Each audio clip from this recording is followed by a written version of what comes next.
in this test? Well, Mike Hazeman is also downstairs, and he has a very special person with him. Morné Morkel, thanks for joining us. How are you feeling right now? It's all done. How are you feeling?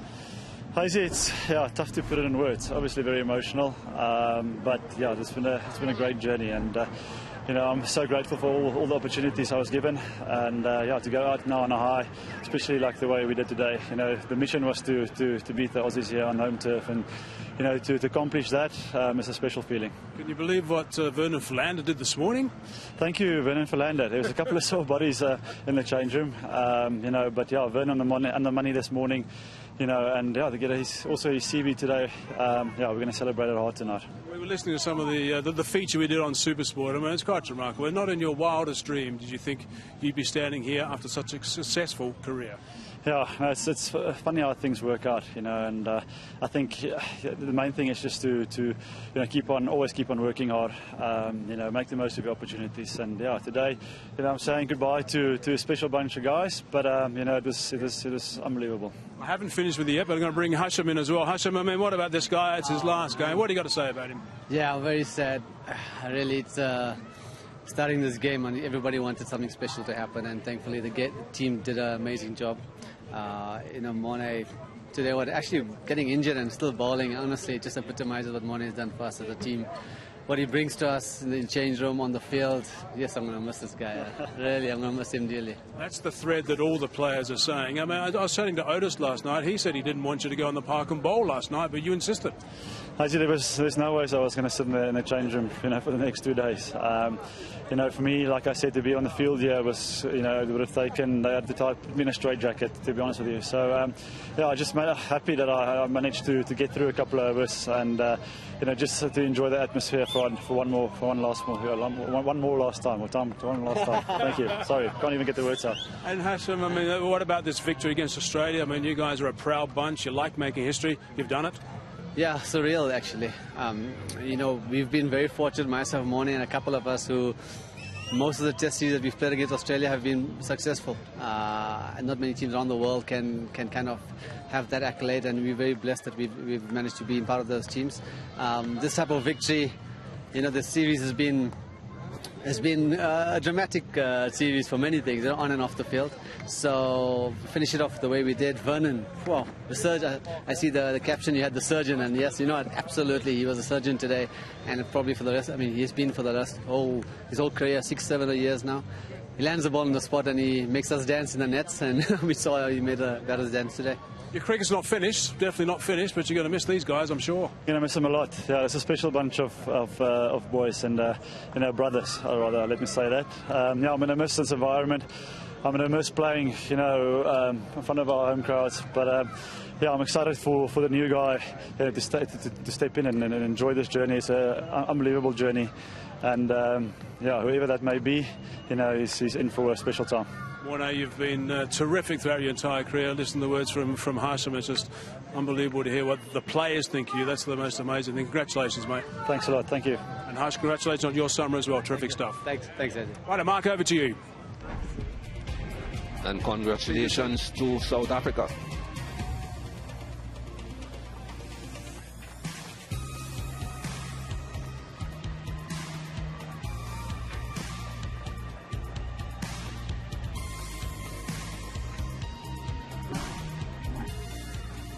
So happy things happened and worked out really well for him. Made a fantastic send-off in Cape Town, and we lives at the moment, and now in the Highveld where he grew up, a great send-off, great crowd, and I think the teammates enjoyed it even more than him in a way.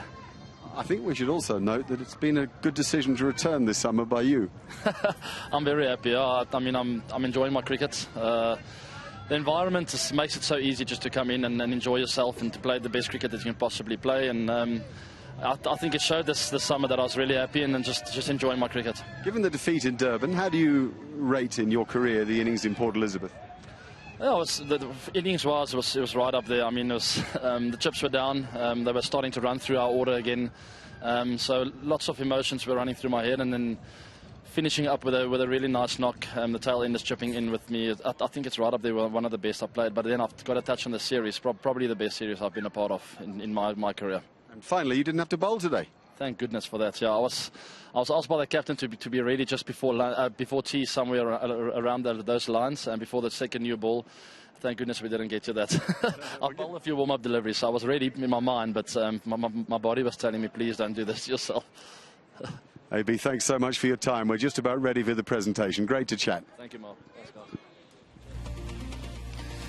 Yes, it has been a short day, this 5th day of this final test match of South Africa versus Australia. And as we saw during the short break just now, the scoreboard is showing congratulations South Africa, the first time that they have won a series against Australia here. It's down to Sean Pollock at the presentation. Yeah, welcome to the post-match presentation of this 4th Sunfield Test match.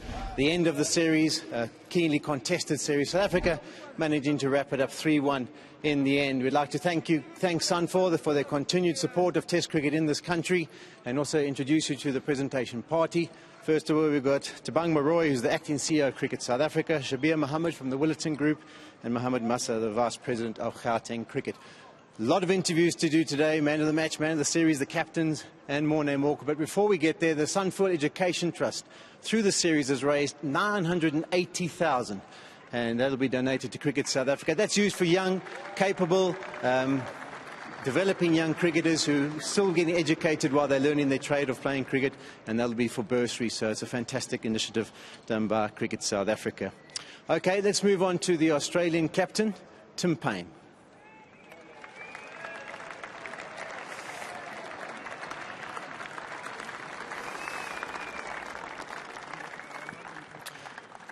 Tim, it was always going to be a difficult one after the week that you had before, but I thought the guys fought really hard. It was just a pity the way it ended on day 5.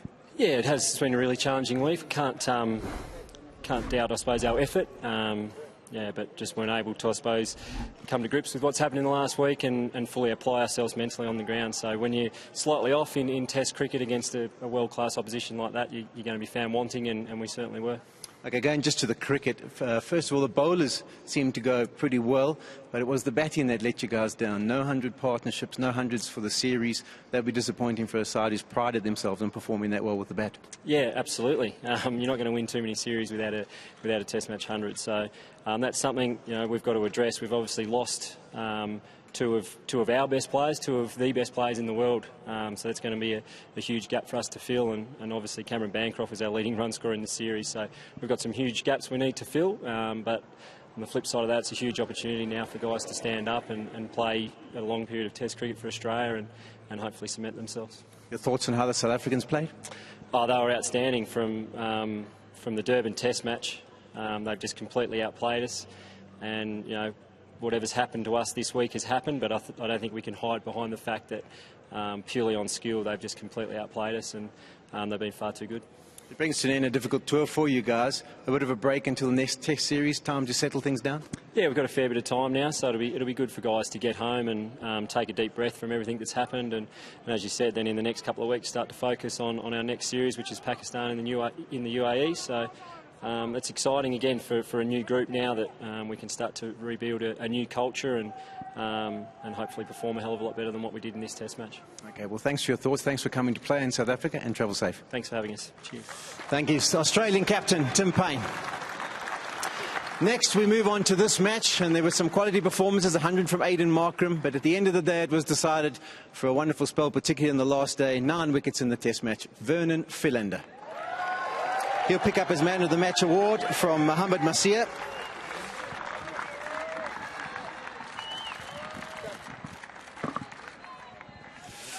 Vern, you must have thoroughly enjoyed this morning's spell. Wow, Paulie, what can I say? Yeah, I think it's obviously an awesome way to finish off the match. And yeah, what a momentous occasion, obviously playing in Morné's final Test match. I think it's a pretty emotional one for all of us, and what a way to celebrate it. Did you feel like you're back in Cape Town on your debut, the way you were going there through the Australians? A little bit. No, I think the first innings I rushed to the crease, and obviously with a little hill here, you've got to make sure that you've got good momentum and obviously be stable at the wicket. And today I just slowed my run down a little bit, and I found it magical length again. We have to have a chat with Faf about why did it take you so long to come from the caller drive end. I think you definitely have a word with him. No, I think obviously I found my rhythm from that end, quite nicely in the first innings. But yeah, I think everything clicked. Obviously, this innings from caller drive end. Okay, 200 test wickets, you're now on the board. That's another great achievement. Yeah, what can I say? Special feeling once again. You know, I serve an awesome God. You know, he's faithful to me, and yeah, I think, you know, for me, it's just, you know, to make sure that I can take as many wickets as possible. Another milestone for Morné Morkel. You got his 300. Just a last parting comment from one of his fellow bowlers. Yeah, we're going to miss Morné. I think, you know, his jokes in the changing room. You know, just the way his demeanour on the field. His leadership off the field as well. You know, the way he's been going about his business was, you know, phenomenal for, you know, very lengthy, obviously, you know, part of time, you know, whilst I was there for the past 7 years. And yeah, we're going to miss him. So tomorrow's, I think I want to wish you all, you know, in all your future endeavours, you know, whatever may come about, I think, you know, yeah, you only deserve the best. Thanks very much, Van. Appreciate that. Thanks, Paul. For great bowling in this test match, Vernon Philander is the man of the match. Then from the man of the match, we move on to the man of the series. Some quality performances, great batting from Aiden Markram, with some quality batting from AB de Villiers. I think he averaged over 70 in the series. Pat Cummins for Australia was superb with the ball and contributed with the bat. But at the end of the day, we've decided that for 23 wickets at an average of just over 19, it's Kagiso Rabada.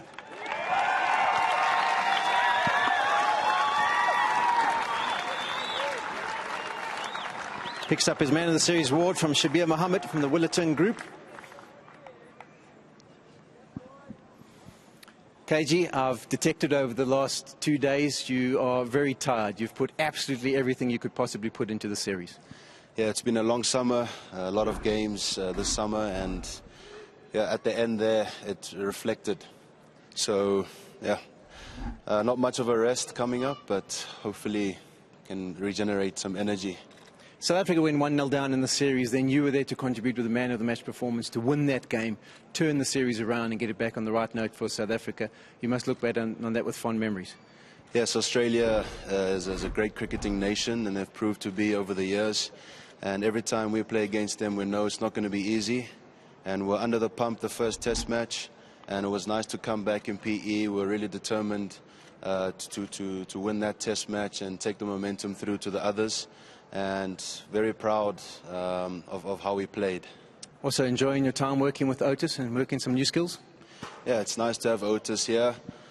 He brings a new perspective to the game, and it's always nice to open your mind and listen to what other bowling coaches have to say. And we've taken on board what he has to say, and it's definitely helped. Do you feel like you're still learning at this level? You seem to be doing so well, #1 in the world. Yeah, I think you can never stop learning. The game always finds a way to humble you, so you never stop learning, and it's just nice to always improve. Last little thought for Morné Morkel, finishing here at the bull ring. Yeah, outstanding career he's had, and fitting finale for him. We're going to celebrate his career. Today is all about him. Okay, well, thanks for your thoughts, and well bowled in the series. It's been brilliant. Thank you. Kagiso Rabada, man of the series in these 4-match test series against Australia. Next, we turn to the man of the moment, the man who's such a wonderful character and done such a wonderful job for South African cricket. He really is a fantastic individual, both on and off the field, and we often think that he's too nice a guy to actually be a fast bowler, but he's been brilliant for South Africa. He got the milestone of 300 wickets in this test series. If Morné Morkel can come up and get a presentation, he's got 3 Krugerrands. He's going to be picking up for wickets and milestones that he's managed to achieve.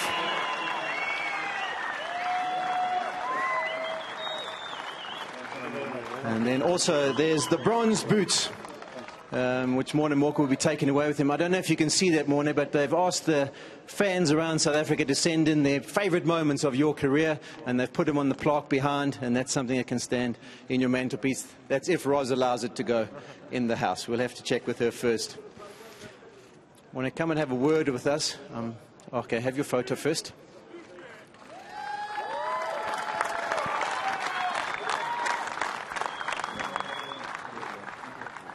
Okay, I'm only going to ask you 2 questions because I'm sure at this stage you're pretty emotional. That was a big effort with your injury to come out 2 for 18 at the close of play yesterday. Nice note to finish with. I know I chatted to you before and you said you didn't want to end on just bowling in the first innings. You wanted to try and contribute. You must be really happy that it went well. Thanks, Paulie. Yeah, there was no ways. You know, I sat down with Doc, and after I came off the field, and I said, you know, do whatever you can to get me onto the field. And Yeah, just happy Vernie could come out and do his thing this morning. There was a couple of sore bodies in the change room, and the way he came out and landed the ball was exceptional. Okay, last of all, I'm going to give you the mic, open it up to you, your family, the Proteas family, the spectators, the crowd, everyone around South Africa. Is there anything you'd like to say to them? Yeah, obviously, just thank you so much. The last sort of month, especially the last couple of weeks as well, has been exceptional. To my family, there's 12 years of a lot of support and tears and all those sort of things. So, yeah, thanks for that. And then, yeah, I think to my teammates as well. I can only be the man I am today with playing in a fantastic culture and a fantastic environment. So to them, thank you very much. They've made it to me very, very special. And then to the guys who SuperSport, everything they've done for me also over the years, and all the sponsors. Thank you. Well, you've been absolutely brilliant. The whole of South Africa salutes you for all your efforts you put into the field. You're a fantastic individual, and we wish you well with the rest of your career. Thanks, Polly. Appreciate it. Thank you. Morné Morkel, give him a massive round of applause, everybody. He's been absolutely brilliant for South Africa. Last but not least, we move on to chat to the victorious captain in this Test series. South Africa wrapping it up 3-1. We'll have some time to get the thoughts of Faf du Plessis.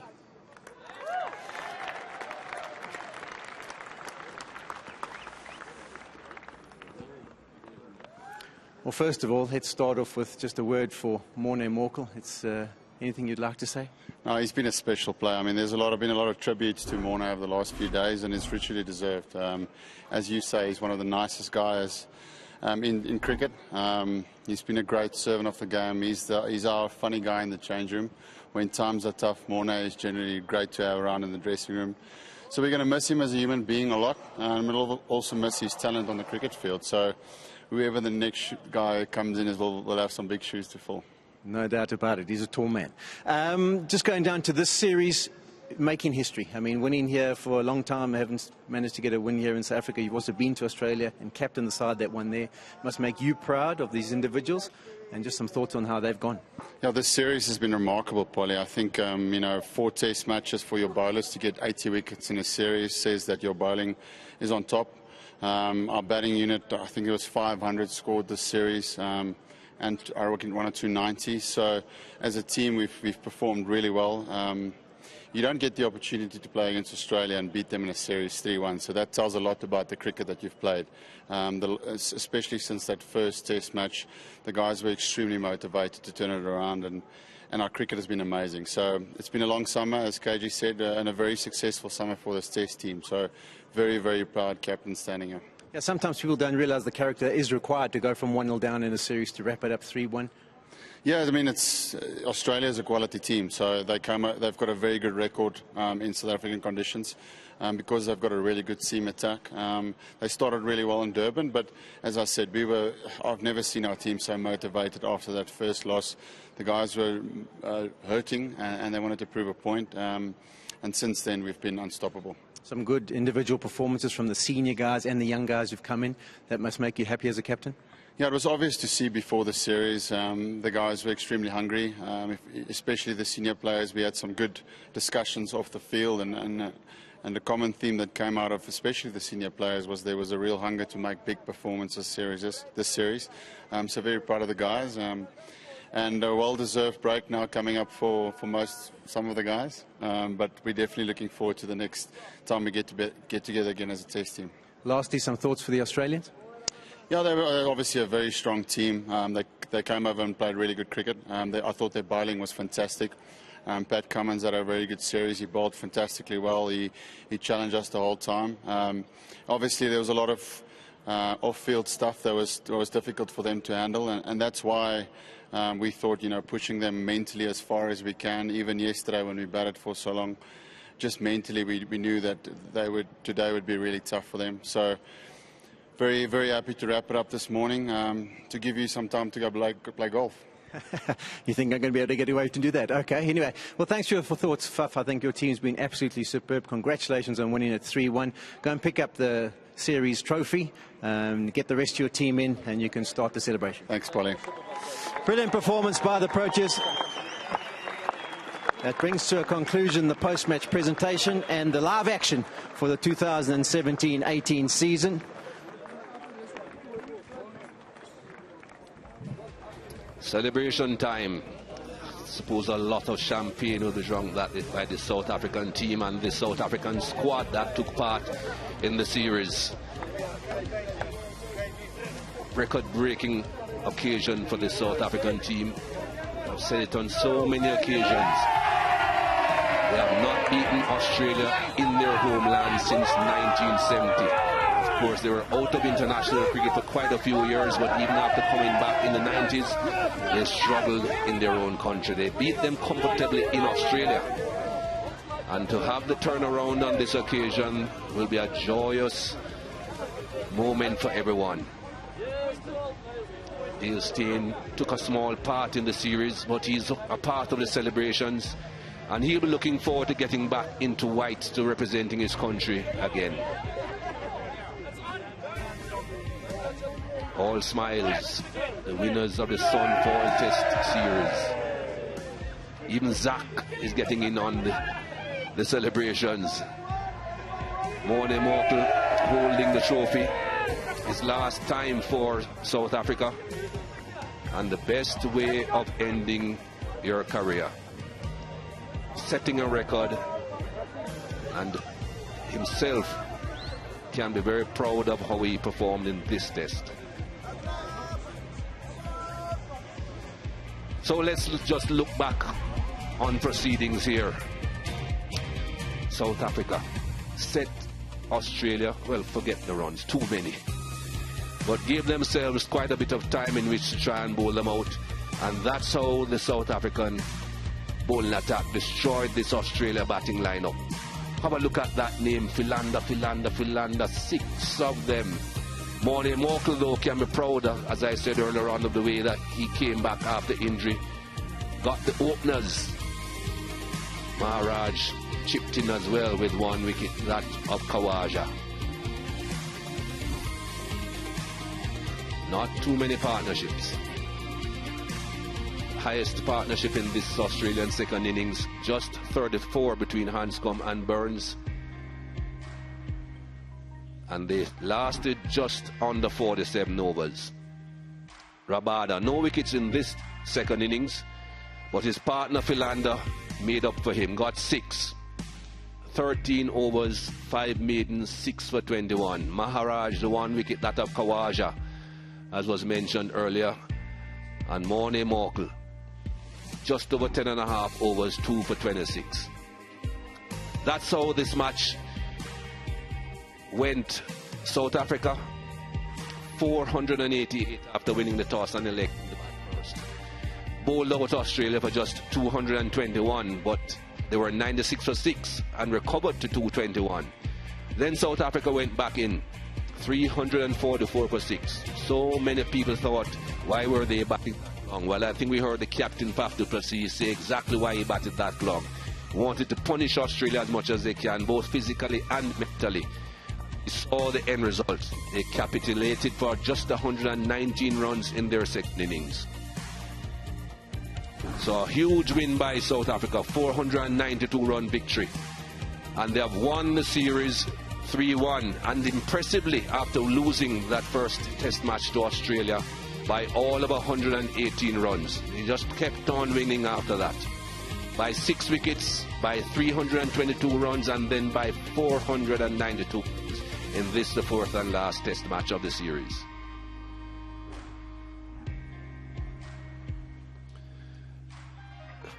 Families getting out onto the ground. Why not? That's where Daddy makes his living. That's where Daddy got his century.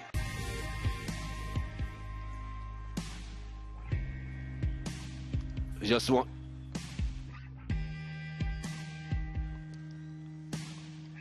the families, the sacrifices they make for their husbands to play this game, to travel the world. Yes, they do travel with them at times, but still there are many sacrifices that have to be made by the families, the kids, the mothers, and every reason for them to go out onto this field and celebrate. Enjoy the moment together. Well, Morné, this will be his last venture onto a South African field to represent his country, but he will enjoy it no end.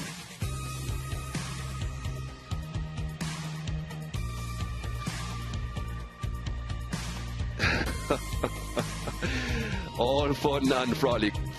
Pictures to remember. Keep them on the mantelpiece. Captain, batsman, bowlers, everyone. Well, folks, we have come to the end of a fantastic summer here in South Africa. We had some extremely good cricket. India, Australia.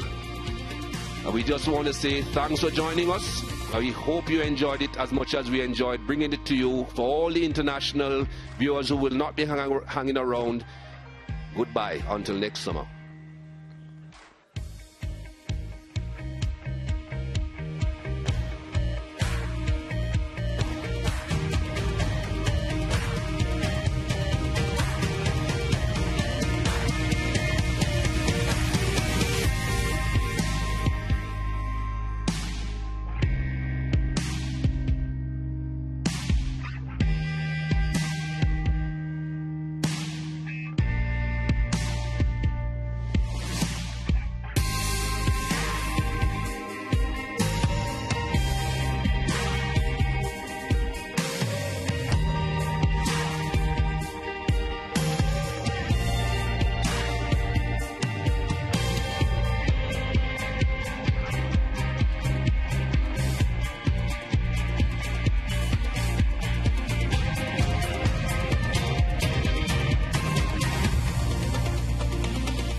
For the first time since unity, South Africa beat Australia on home soil, and by an enormous margin today, 492 runs, the biggest margin of defeat in terms of runs ever between these sides. And the scenes here have been quite remarkable, actually, not just in celebration of the two men chosen as man of the match and man of the series. Both Kagiso Rabada and Vernon Philander spoke very well to Shaun Pollock, but also Morné Morkel saying goodbye to Test cricket, and also the sight of the actually close to distressed Australians, I'd say, who have taken a terrible pounding over the last 8 or 9 days of their lives. So there, we got some children along with their famous dads out in the middle, and we got some very famous men here to talk about it. Alan Border and Shaun Pollock, Graham Smith and Shane Warne. Graham, that will make every South African cricket lover very proud. Yeah, absolutely. It's been a long time coming on home soil. The South African team went to Australia not so long ago and won there for the third time in a row. Have come and backed that up here in South Africa. So it's been a pretty dominant performance of late. And at 1-0 down, I think we were all a little bit uncertain whether it would go South Africa's way. But they managed to step up. The key players managed to perform. And in the end, a very dominant series victory and a fitting way to say goodbye to Morné. And a fitting way to say goodbye to the South African summer this year. Yes, ever since coming back into the international fold in 1992, seam bowlers have played an enormous part in your success, Shaun, and that is still the case. Yeah, well, we didn't have any Shane Warnes, did we? So the seam bowlers had to do the job, but they have. They've done a superb job again in this series. They've got some great skill. You just think of the fact that they went with the four-pronged attack for basically the whole entire series, which is always a risk with regards to fitness levels and all those kind of things. And they've produced, and they've been absolutely superb. KG, Vernon, Morné, Ngidi, all very good, and Kesha Mara just played his part. So it's a nicely balanced attack. They're very settled in that department, and it was backed up by some good batting as well. A couple of very fine young players in this South African side, in Aiden Markram and KG Rabada. That's one thing that stood out for me, that some of the younger players really stood up. Sure, Hassan Ramla struggling and Faf du Plessis struggling with the bat, but a couple of the younger players stood up, and particularly Rabada with the ball. I mean, deserved that man of the series, and yeah, a couple of great finds there for South Africa. The great challenge, Shane, for any test side that loses the first test of a series is to find that character to come back and win immediately and even it up with 2 to play. Yeah, and if you think, you know, I know South Africa were out of the game, unfortunately, for a long time, but 1969-70 was the last time South Africa won here against Australia, and then in the last 25 years, they haven't been able to get it done against any Australian side. So it's a monumental effort from these guys, and as you say, 1-0 down. So you're 1-0 down, you haven't beaten Australia for 25 years here. It's a huge moment for that group of South Africans in that dressing room that got it done, and the way they got it done, the way they bowled, the cricket they played to show that fight to come back, the character, was something very, very exciting for everyone to watch. Just the brand of cricket they played. And as you said to AB, you know, young Markram and Rabada, 2 of the best young cricketers, best young batsmen, best young bowler in the world game. All things are great for South Africa at the moment, where Australia got a lot of headaches and they've got a lot of work to do. AB's return to the side has been magnificent, important and promising for the future because he seems to be enjoying it. Yeah, absolutely. I think days like today make you want to come back, don't they? And I think when he decided he was going to play Test cricket, I think it took everyone by surprise after a little sabbatical. We thought maybe a bit of one-day cricket to the 2019 World Cup and then obviously the 2020 stuff. But we are blessed to have him and grateful that he's decided to play Test cricket again. I think not only for South Africans but for the international game. To have a man of his calibre on the scene, I think, is a huge asset for our game, and he's played well in the series. I think Smith arrived here with a big reputation. He watched Kohli dominate during the Indian series, so I think he had something that he wanted to show during this tour, and boy, has he done it. He's been outstanding. For me, his 100 in P is what turned the series around. Yes, KG's 5 in the first innings, but the game was in the balance, and AB de Villiers played a special innings that ultimately got South Africa some momentum. You broke into the international circle of cricket in the late 70s. Viv Richards was still around. There have been some magnificent players since, but very few have any greater sense of timing, improvisation, or just quality than AB. No. I've watched a fair few you know, great players play, and AB de Villiers is right up there. There's no question about that. He brings slightly different game plan to the table in that he's very, very aggressive and plays, you know, more what I'd call sort of 20-21 day shots in, even though he's playing Test cricket. But yeah, fantastic to watch, and the skill level is incredible. Kagiso Rabada was the other man in PE who turned it around, didn't he? Bowled particularly well and had the nice habit of getting David Warner out, such a dangerous player. Yeah, he did. I mean, he was absolutely superb. After you lose the first Test match and you've been shown a performance like Mitchell Starc put in, he was very motivated to come to PE and try and help South Africa turn things around. And his bowling performance there with the ball in hand rather than what happened after he got the wickets was the important thing for South Africa, and there's no doubt that just levelling the series gave them some confidence to take to Cape Town and gave them a new self-belief. I think if they'd drawn that match or lost that, obviously the series would have been done, and it was a massive performance, man of the match performance. And as Biff mentioned, I agree with him, the innings of AB de Villiers, who puts attacking and defence so well together. That performance with the ball in hand was vital for South Africa. Did KB get lucky to be playing in Cape Town? Do you believe that looking back now, do you believe that overturning the decision was the right thing, or do you think it was just a lucky thing? I think probably a bit of both. I mean, we agreed to disagree on this, but I don't think there was any malicious intent when they bumped shoulders, but we don't want physical contact. I think what we said in Cape Town is that he's got to learn his lesson, and I think he has. I think for the game of cricket, you want your young players. He's got to realise that if he doesn't get that under control, he's going to be costing his team. You know, South Africa need him on the park, international cricket needs him on the park, so hopefully he's learned his lesson. And we won't see that again. You and I had a chat in England a couple of years ago about KG, and you were concerned. You know, you had difficulties when you started out yourself, and it takes time to learn the world out there. This enormous spotlight, the pressure you're under, it's a different world, isn't it? Well, you have to understand yourself. You have to know yourself. And I think Rabada was extremely lucky to be. I think he should have gone down and bought a lotto ticket to do it. It's not to say I don't want him on the field. I want Rabada playing all the time, and I hope at the light bulb moment he said, you know what, I pushed it too far. My celebrations, making physical contact, you can't do that on the field. And he's had history of it. So that's why I thought it was time to say that's enough. He can't do that anymore. So I think he was very lucky. Luckily for South Africa, he was still allowed to play. It got overturned against the match referee's decision. But it does take a bit of time to understand yourself. Remember, he's such a young man. He's a wonderful cricketer. We love his passion. We don't want to lose him, his passion and his motion and that of playing the game. But it does take a while to understand and know yourself. And hopefully now he learned his lesson. He was scared into saying, geez, what could I have done? I should have been punished there, and I got away with it. Now's the time to have a look forward, line in the sand and say no more. And the way he's played, the way he bowled through this series was outstanding. So 1-1 when we get to Cape Town. Good crowds, great atmosphere and extraordinary drama, Sean. Yeah, it was. I mean, first of all, the performance of Dean Elgar up front to set up a good innings for South Africa, and then to have those revelations with us on commentary, been witnessing the events that took place and the aftermath, the backlash from it once everything was revealed, and the bannings. It obviously turned the series on its head because those are two massive players, and obviously Bancroft had gone all right in the series as well. So it was a massive turnaround. But as I mentioned, this performance of Dean Elgar, he wasn't too fluent in Port Elizabeth, but turned it on beautifully in Cape Town. You've loved him, haven't you? I've become one of his biggest fans. As I say, the way he plays, I mean, gritty, determined, not pretty, but gets the job done. And the rest of the batting can bat around your number one doing what he does, and I think he's critical to that South African batting lineup. It's difficult to talk about it. We have to talk about it because it happened during this series, and it's going to be a massive moment in the history of Australian cricket that's going to be analysed really till the cows come home. The moment when Brendan Julian said, "That's interesting." Yeah, I mean, we've all talked it, you know, over and over, 24/7 for the last week or so. We've all been giving our opinions. I just think it's really disappointing to see that. I'm not going to go into the ins and outs and what and all that we should do, but I think we've got to look forward for Australian cricket. That was embarrassing. It was disappointing. It hurt every single Australian.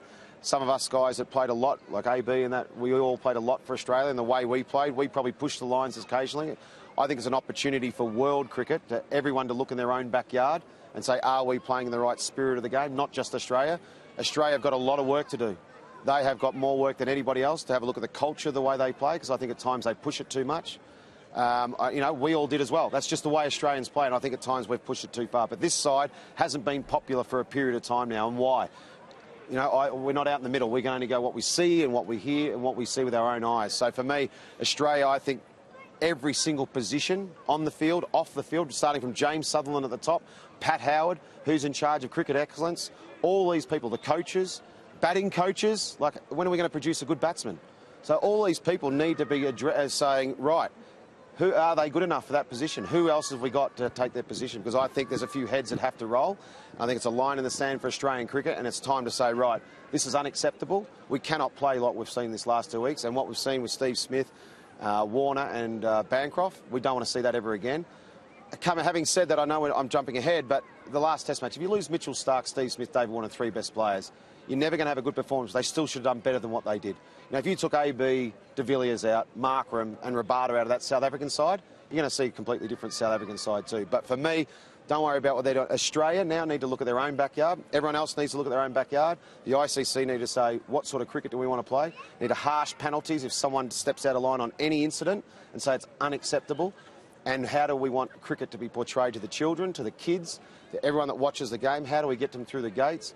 This is a real opportunity for everyone to look at the world game. It makes some sense, doesn't it? You've got him fired up, haven't you? Yeah, no, well, he's passionate about cricket. And as it should be. And I suppose what rammed home to me was how reliant Australia have been on Smith and Warner in particular. What was the stat we were looking at? How many hundreds? I've got it exactly here. I'll tell you what it is. In the last 50 Test matches for Australia, they've made 71 hundreds. 41 of those 71 in 50 Test matches have been by Smith and Warner. Smith's made 22 and David Warner's made 19.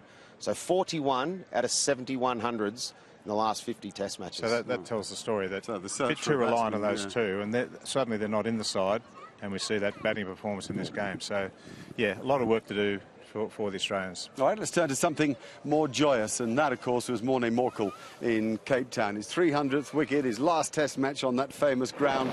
It was quite something. Yeah, it was. In Port Elizabeth, when he was left out, he probably was sitting in that change room a few moments thinking, you know, am I ever going to get the chance to get there? And with the injury to Ngidi in Cape Town, he got the opportunity, and he put in one of his best bowling performances. Bowled poorly in Durban, but bounced back in Cape Town. And you can see the emotion coming through him there. It was just magnificent. I think all of us here, in particular, when Warnie's played with him, Polly, he's just a wonderful guy. And you're the type of guy that you just wish successful, you know, and hopefully you'll take this moment today, enjoy it, going forward with his family, and really make the most of what he's going to do in the future. Yeah, as a 6'10" guy, as you're big, quick, you expect him to be hard and tough, but he's a big softie. He wants to just cuddle everyone. We had him at the Royals in 2008, and him and Sean Tate, the two big, nasty, quick bowlers, were cuddling, was holding hands. It was like Lover's Lane with those two. So I wish Morné all the best. He's one of the good guys that have graced international cricket. He's a wonderful guy. I'm assuming he was wonderful to play with too. Terrific guy. I wish him all the best for the future, and the game's going to miss him. We turn our attention now to Johannesburg, and it's sort of it's the law really of an unintended consequence that you lose the toss when you're really down, isn't it? and this was an interesting looking pitch, but it was an important toss for Faf du Plessis to win, and then Aidan Markram reminded everybody of his great class. Yeah, he did indeed. I think the pitch was as good as I've seen here in the last 10 years at the Wanderers. I said that on commentary. But Markram, I think he's really grown in age, didn't he? You know, he came onto international cricket, did really well against Bangladesh and Zimbabwe. We were asking how could he go against the big boys. All of a sudden he played against India, performed really well. And when he came against Australia, that innings, the second innings in Durban, showed that he could stand up to the abuse, the kind of bowling that they were delivering at him. And he's grown in age. He's changed his technique midway through the series and come back out here and got 152, his highest test score. He's just superb. I think he's brilliant. We've been searching for someone at the top of the order and eventually found him, and I think he's going to go from strength to strength. All right, well, let's hear from Aidan, because a moment ago he was with Hazy. Aidan, thanks for your time. 480 runs at an average of 60 against Australia. You've got to be really pleased with that. Very happy, thanks, Mike. Yes, obviously quite a bit of pressure coming into this series. From a personal perspective, didn't do as well as I would have liked to against the Indian side, so I'm relieved with how the series went. It was a big summer for you. It was a summer you targeted to make sure you finished strongly? Definitely, yes. I think opportunities are far and few between, and it's important that you do your best to take it, not putting yourself under any additional pressure, but it's important you take your chances. So I sort of just stressed that to myself the whole time. You can never score enough runs at any level of cricket, so that was sort of my drive going forward with that going into the summer, and unfortunately it worked out pretty well. And how much better was the Australian attack from the other attacks you've played against? Yeah, look, they're world class, Mike. Suppose they don't need any talking about, and they world class, and it was really tough. It was always going to be a mental challenge as well, sort of finding that bit of belief to compete, that believing you can compete at this level and against that sort of attack. So I'm glad with how it went, and the most pleasing part is I was learning along the way as well. And who was the most challenging of the Australians? Look, I thought Pat Cummins had a great series. Not only does his numbers reflect it, but he just keeps coming, doesn't he? He keeps hitting the bat really hard. He bowled a lot of overs this series, and until his last spell that I faced with him, it was as good as his first spell. So, I mean, you've got to take your hats off to them, and all of their seamers, they tried really hard, and they were always at you, and it was never easy at all. So we must give them credit as well. Aidan, I spent a lot of time watching you in England. You're doing a lot of hard work in the nets. In fact, you weren't going to stay for the entire tour at one stage. I mean, your life is completely different now from that time in England. Very different, Mike. Yeah, look, often people say you're closer than what you think you are, and I mean, you only really believe it when things like these happen. Something you can't take for granted. We're truly blessed to live the life we do as professional sportsmen and to play for our wonderful country. So, yeah, really grateful and just happy we can do it on a stage like this. You've got a magnificent future. Congratulations. Thanks, Mikey. Yeah, a very mature guy and an impressive player. I think we've discussed that at some length. I was also pleased for Temba Bavuma. Difficult for him to come back in Cape Town with no cricket behind him, but I thought he played very well here. In fact, I thought he looked an improved player. Yeah, absolutely. I mean, such a key part of the game for South Africa, that middle order, and with the reverse swinging ball, both teams struggled throughout the series. Something we didn't actually see at the Wanderers was the zero reverse swing, but he played incredibly well. We were debating how he can grow his game and add a couple of shots to his game. He fought hard for an hour, only one run in 43 balls, but then just things started to flow. He hasn't played cricket for 3 months. He's had an injury. South Africa would be desperate for him to really become consistent in that number 6 position. Betty's position down, and at 95 hopefully is something that he can build on and go from strength to strength with. Yeah, it's come full circle in the season in particular, because AB de Villiers said he's going to come back and play, and then there was talk, well, who makes way, and a lot of the talk was Temba Bavuma. When AB was playing, we had JP Duminy, who gave it away, and then De Bruyn was tried in that middle order, didn't really achieve what he wanted to, and then Temba was ready to go. Struggled in Cape Town. But as Biff says, I mean, it's so key for us. He plays spin well as well, so the next tour is to Sri Lanka. It's an opportunity for him now just to solidify that position at number 6 and balance things out. OK, let's move on to Faf du Plessis. You've been captains through good times and bad, and when you're not making runs, it's a darn hard job, isn't it? It's a double dose, isn't it? I mean, you are riding everyone else's performance along the way, so but then you sometimes forget about you've actually got to perform yourself as captain, and you put a lot of pressure on yourself if you're not performing well. So Faf would have been feeling that, although the team was playing very, very well. He knew he was probably just a couple of good shots away from getting a start and getting away, and that's exactly what happened here. He got in and played some great shots. Morné, you know AB better than anybody, having been led by him. They're not dissimilar in their fighting qualities, are they? No, I mean, I think du Plessis would be very disappointed with the series he had, but you can sort of carry someone, and even the captain, he captains the one by, he's sort of tough, his toughness about him, which was very similar to AB. Yeah. So, I mean, I was very lucky to start my career, all of us, he's the granddaddy. Well, I shouldn't say granddaddy. He was the boss. He was the guy who looked after all of us youngsters and taught us what the game of cricket was about, how to play the game right. And we owe AB a lot for the way we played after that. When he retired after the South African tour in '94, he handed over a very good side to Mark Taylor, and we went on to, I suppose, be one of the better sides that played in international cricket. But du Plessis, I like his fighting qualities. To come out, it would have been easy. It doesn't matter. We're going to win this series and just get out. But he came out and toughed it out, made a good 100, and finished on a nice high. So look, he's a very good fielder, good slips catcher. I think he captained the side okay most of the time, except when you got 600 aboard, Faf. Just maybe be a little bit more aggressive. And now we turn our attention to this morning. The sunshine here in Johannesburg and Vernon Philander's mighty burst. Morning prep. And 2 wickets were down in the first over. He was just, as Morné says, he's like a surgeon. He lands the ball, he dissected that Australian batting lineup today. We were all pretty chuffed. I mean, get a nice afternoon off, and it was magnificent to watch, wasn't it? Yeah. I just want to say as a commentator, is there anything better than a good quick spell up front? Took him to 200 test wickets. He's done brilliantly well. Must have reminded him of his debut when he was running through the Australians that time round. But as Morné said, he asks so many questions, and if there's anyone a bit iffy about what they're trying to do, he'll get to the bottom of it. He also hasn't, KG's got a lot of the raps for the series, but Vernon's averaged 16 throughout this 4 test matches. He's done a lot of the donkey work, held the game together, got only two and a bit runs and over through key periods, picked up 1 or 2 key dismissals, but today he got his clump and reward for a lot of hard work. And in particular, I was critical of him in England last year, fitness-wise, not being able to make it through a series of late, kept picking up niggles. But he stepped up here and he's shown his worth as a senior player in the side, and I'm happy to see that he's done so well. All right, let's go. I was going to say, I just love watching a bowler have a plan and dissect batsmen. The way he set Peter Handscomb up today, a close, tight leave, pushed him back, and you could just say, we said it on commentary, he's going to bowl a fuller wide one here, dang, bang, on your bike. It was just, I love watching a bowler have a plan. It was fantastic, and the surgeon was away. All right, let's go on the overview route here. Firstly, Tim Paine. Very impressive. Since him coming back into the Australian side, he's been incredibly, he's been a strong character. He's kept well, which, that's his job. His batting's improving on the side. I thought he did a great job here. And then when he was throwing the captaincy, I think he did a very good job as well. He's a strong character, as I said. Right. The South African bowlers at large going forward now. No Morné Morkel. A lot of pressure on Kejav, I think, is the one spinner who clearly has international level quality. South African bowling going forward. Yeah, Lungi Ngidi comes back into the mix, does he, in place of Morné Morkel. Dale Steyn's going to be fit again, so I think we've got those bases covered with 4. There's going to be some big tours for Keshav Maharaj when he eventually does go to the subcontinent. He's going to have to play a massive part, and that's where the next test series is in Sri Lanka. But he's been a find for us. I mean, his ability to hold, pick up wickets, he's probably as best a spinner we've produced since readmission. So he's been really good, and the bowling for me, I'm not too worried about that at all. Anything you want to add to your thoughts about the Australians going forward?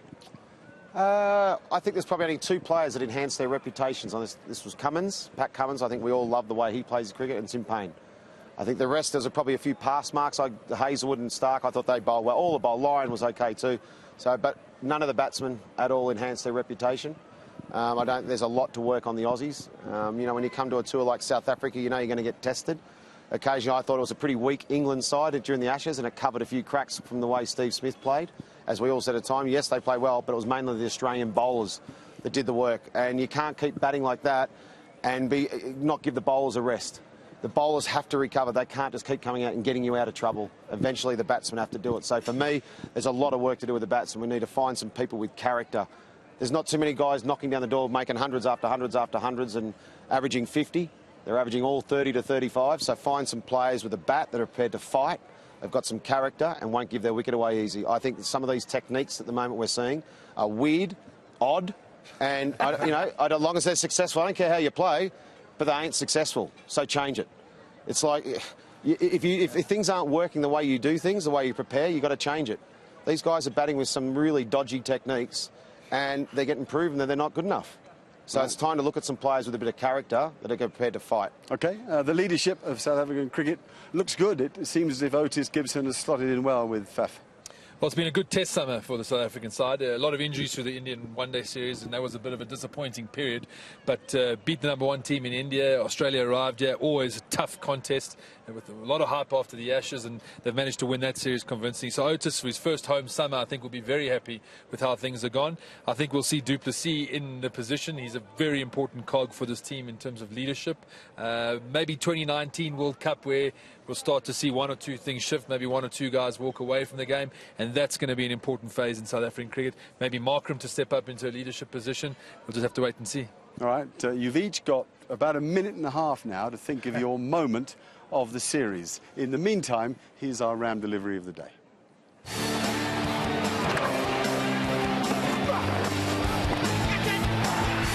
Outstanding stuff. Beauty. What a delivery that is.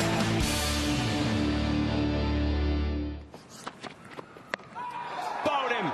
Brilliant. Absolutely brilliant. Just came back enough. Outstanding stuff from Vernon Philander. My goodness. He's now got another fifer. He's got 5 for 12. Have a look at this. In and around that off stump. Poor error of judgment. Scrambled minds. Thuds into off stump. That's what he does. At his best this morning, Vernon Philander.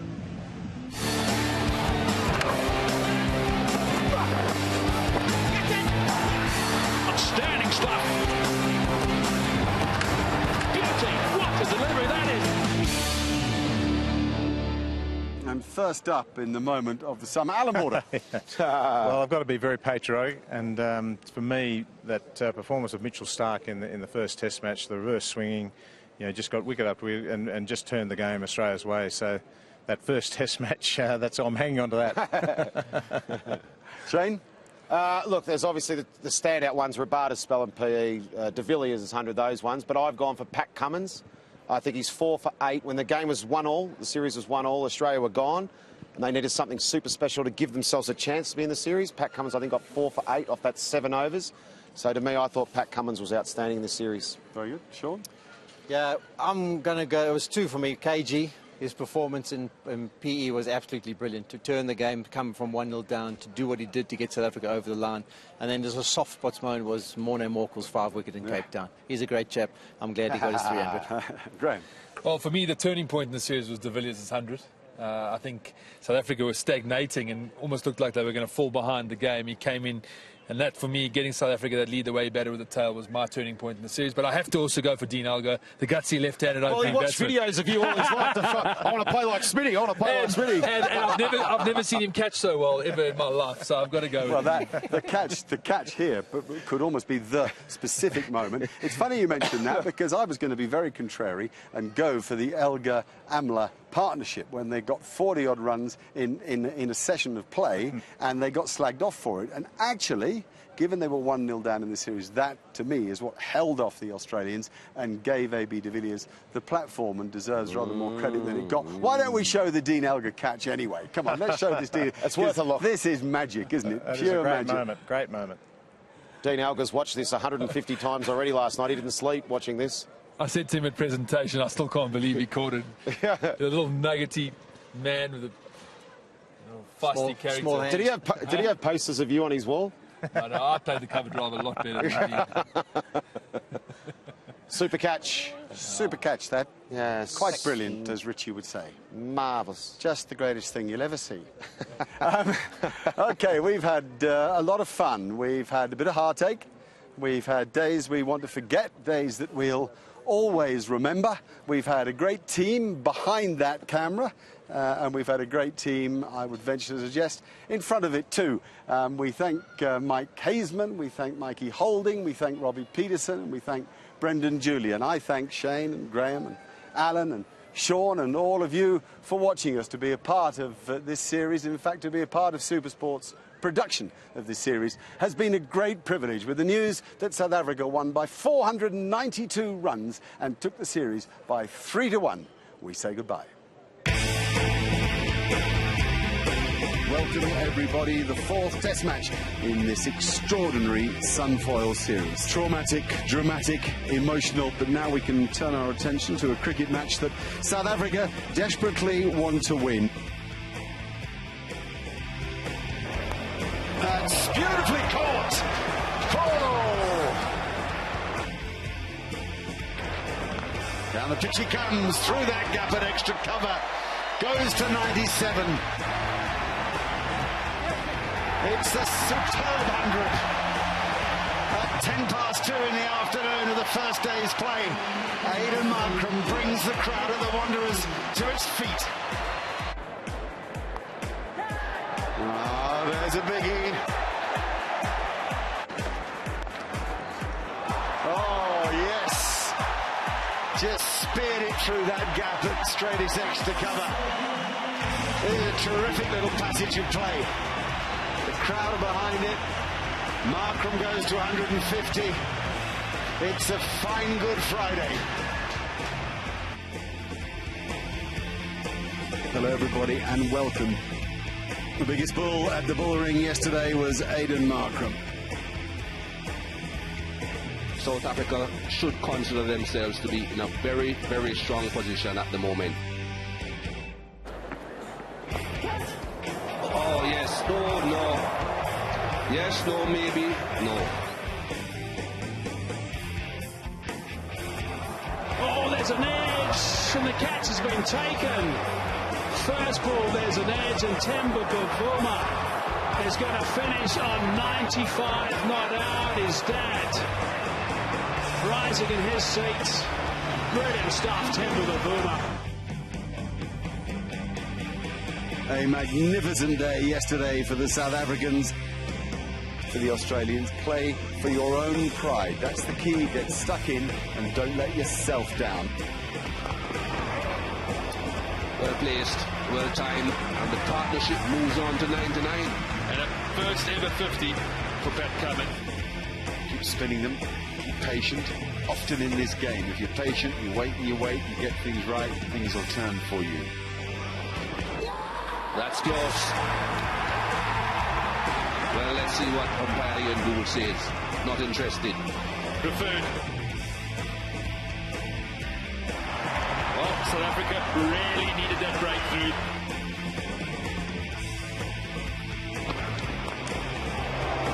Oh, this is very difficult. It's Dean Elgar. It's very difficult. Oh, what a fantastic catch that is. Oh, I fell off my chair. What a catch, Dean Elgar. It's an all-timer. Dumps on day 3. South Africa found themselves in a remarkable position there. They've still got 7 wickets left in their second innings. They lead by 401. Moments to savour, moments we'll remember for a long time in this series. Good hit, good 50, like a boxer in the ring. Got an edge, and it's gone down. There it is. What a performance from Faf du Plessis. That is some 100. He has struggled against Australia up until now. Didn't last long in the first innings, but he can be really proud of this knock. It's a weary bunch of Australians. It has been a long, long time in the park for them. Well, the news from the Wanderers with a lead of 611. South Africa have finally declared. I think that's close, yes. great moment here at the Wanderers. A guard of honour from his own team for Morné Morkel, who retires from Test match cricket today. Immediately on target, and the finger goes up. And another,